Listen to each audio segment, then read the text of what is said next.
Please. Next speaker is Michele Orzan. He's president of European Chamber. And he's running the Greenie is non-profit foundation, and he's very, successful entrepreneur. Okay, and also he likes dancing, dancing, and Korea. Awesome. Okay, thank you. Thank you very much. Yeah. Okay, let's give him the big applause. Thank you for reminding me. I met this gentleman, Michael Lee, on a dancing floor in Liverpool some years ago back. I remember. I'm a former entrepreneur. I like this title, The Power to Change the World. In fact, should be an inspiration for all of us. I will start with my story. At 10 years old, I had my small lemonade stand. At 12, I had a small illegal radio where the transmitter, self-constructed, was something this size. It was a failure because I was able to transmit maximum couple of apartments far away, maybe my mother and another listener, so it was a failure. Then I started to make software. I was selling software. After and during the university, I started one dealership of office machines. Then I moved to Central Europe from Italy. I went to Hungary, and I started working in Italy, in Hungary, in Croatia, in Romania. For many years, I ran different companies in vending machines. Then I sold my biggest one, Yopi, to Coca-Cola. They gave me enough money for the rest of my life. Then now I'm just involved in international organizations, non-profit, NGOs, and social business. I want to start with a story of one of my former employees, Steve. It was 20 years ago. We had a company with about 10 employees. Steve was working. He came to the capital of Hungary, Budapest, from a very poor city of eastern Hungary. He was starting his university. He needed some money, so he started work for my company. I was in Italy Saturday morning. I received a call. I say, hello? And Steve would say, Michele, there's an issue here in Hungary. So what happened, Steve? He said, I fired Gabor, his boss. I say, I don't understand. What do you mean? Yeah, I took the keys of the company. I kicked him out from the company, from the door, closed the door, say, you never come here anymore. I did not understand. So, Steve, what happened? Say, I caught Gabor stealing or cheating something in the company. I still didn't know it was true or not. But I thought also somebody who has this courage, probably he has a backbone. He has some important drive. He's performing his best even when working. Today, Steve, he's an entrepreneur. He sells software around the world. I'm his customer.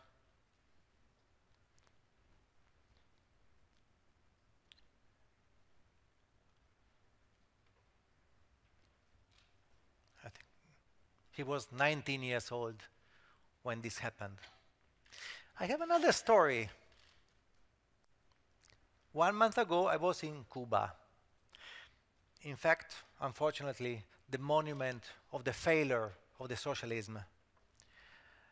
Nobody speaks English there. Fortunately, I do speak Spanish. After a week going around in private homes, where, again, nobody was speaking English, I was waiting in line in the street for a small coffee in a small home-owned business bar. And a small kid came next to me and said in English, "Oh, sir, you know, in this bar they have some very good juices. You can try some mango juice." And we started talking in perfect English. I was surprised. The first person, a small kid, we spoke about 10 minutes, and then I saw him leaving. He went there with his mother and brother. After my coffee, I went to his mother and I say to her in Spanish, "Well, you know, your son speaks a perfect English. We had a nice conversation." She said, "Well, he speaks also Russian, French, and so on." "Говоришь по-русски?" "Да." "Хорошо говоришь по-русски?" "Конечно. Понимаю, говорю по-русски." Well, I checked his Russian, was perfect. He was 11 years old. I gave him my business card. First time I give my business card to an 11 years old guy. Can you imagine the future of this guy? Imagine who will become. So leadership and entrepreneurship has no minimum age. It's not a question about school or money.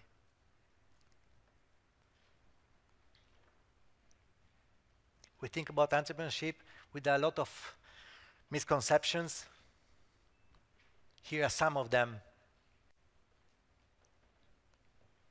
But in fact, the only important drivers are the attitude and approach of the person who wants to be an entrepreneur. You never give up. This is very important. At the end, you're going to win. By definition, if you never give up, you will be the winner. And very important, leaders and entrepreneurs shape the society, not vice versa. The rules are for the others. Leaders and entrepreneurs change the rules. I love this quote.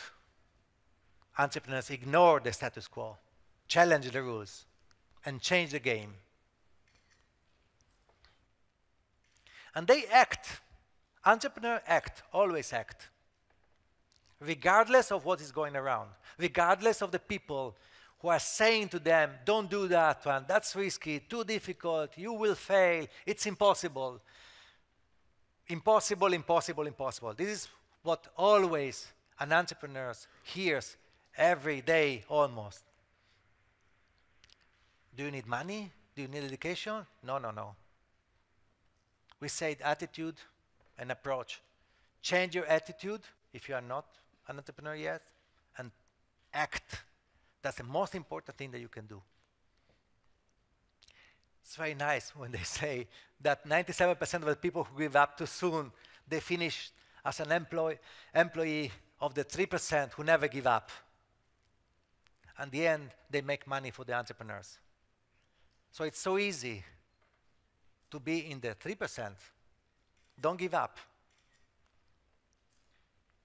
I have another story that happened to me in Hungary some years ago. George was a young guy, an intern in my company, making the graphical stuff. And one evening on Friday, about 9 or 10 o'clock, we finished finally an important graphical design for something that we have to use soon on Monday. And I say, "Okay, now it's ready, please print the banners and they should be ready for Monday morning." I said, "Michele, it's Friday night. So what? Nobody's working," say. What do you say, nobody's working? I say, think an entrepreneur. Print them now. I say, "It's impossible." I say, "George, Google banner printing." He found the first one. "Call this number." I say, he was laughing at me, so, "Michele, what are you saying?"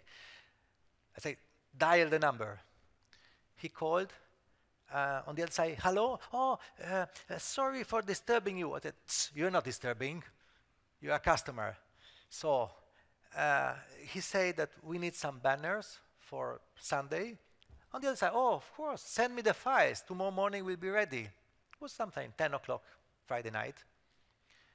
And still he was not believing when he hung up, was looking at me and was the most important teaching of his life, probably. In fact, think as an employee, you will stay an employee. Think like a leader, you will be a leader. Think as an entrepreneur, and you will be an entrepreneur. Today, he has a company.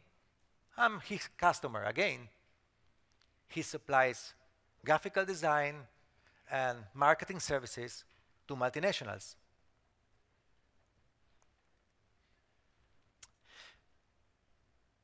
We have another figure, the intrapreneur. The difference between entrepreneur and intrapreneur. Entrepreneur is the one who takes the risk, manage resources, and start exploiting market opportunities.